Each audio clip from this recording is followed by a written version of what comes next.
When things are not going the way I expect, I let it be, or I let them be. I've had business experiences where I've been defeated.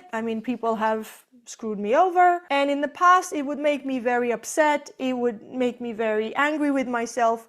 And I don't know, now today I just let them and I learn from it and I just move on. I don't spend too much energy on things that didn't work this way or didn't work the way I had planned. I naively believe that I think destiny and life has a greater plan than I could ever come up with. So trust that if you put something on paper, if you envision something, that destiny is going to co-shape that with you. Life is going to co-shape that with you. I truly believe in a higher power, in some sort of a presence that is never an absence. Maybe some people call it God or whatever. But it's just something that is carrying us. And we have this inner force. We have this spirit in us that is truly there for us to move forward. We are not in this world necessarily to move backwards. We can learn from looking backwards. We can dream bigger looking forward, but it's in the present where we are mainly going to make the most happen. So if your business depends on you, you don't own a business. You actually have a job, and it's called a sole trader. And being a sole trader means that in the end, it's you, yourself,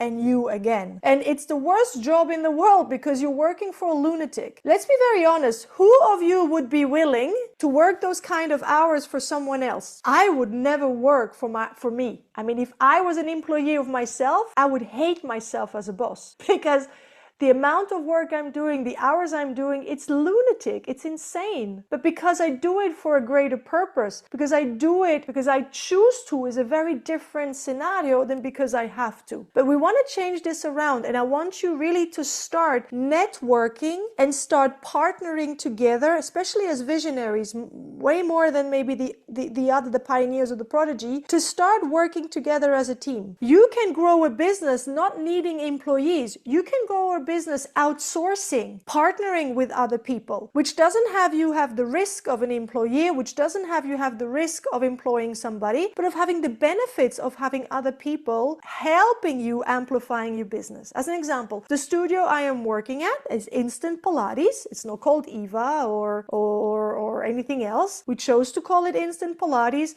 We are a cooperative of 6 teachers who are sharing the costs. We're making sure that by working together in the studio, all being equal, we're doing what? We are reducing our costs. So if we reduce our costs, what are we doing for the business? We're saving money. So I can either make money by making more money, adding more service, or having more people work for me, or I can potentially reduce my costs by working together with other people and share costs of a common project or something that we're doing together, and that will save me money again. In the end, both options make me have more cash in the bank. So if you have a project, it's important we know about your project. You're letting us know about your project because potentially the one or the other of you can be of help. Can either help you save money or can maybe help you make more money. Ask for peer groups or peer friends or soul business partners or angels that are really serving you, not the contrary. Because otherwise, you're only gonna have somebody pulling you back because they love you and they want to save you. But nobody can save you from yourself. And there's nothing to save. There's all to be conquered. And don't be afraid. And you have here a group where it's safe to dream big.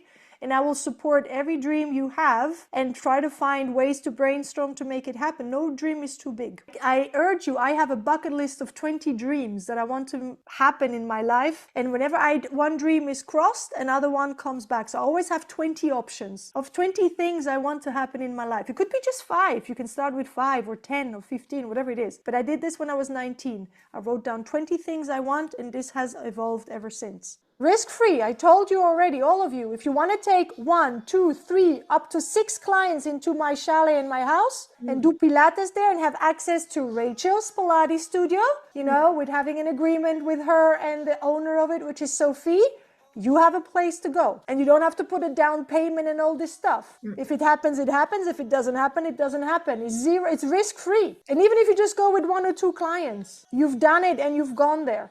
That I'm very proud of you because you did your first action plan. The more often you do them, and I suggest you do this on a monthly basis or at least every trimester. Every trimester, you need to have you have 3 goals. So in the next 3 months, every time you tackle a new goal and you go after this goal, you keep this sheet and you are crossing off the things that you're having done. Okay?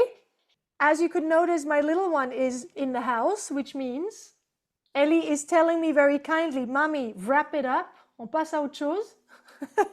So the future belongs to those who believe in the beauty of their dreams. This is a quote from Roosevelt. And I would love for you to remember that, keep dreaming big, make it happen for yourself.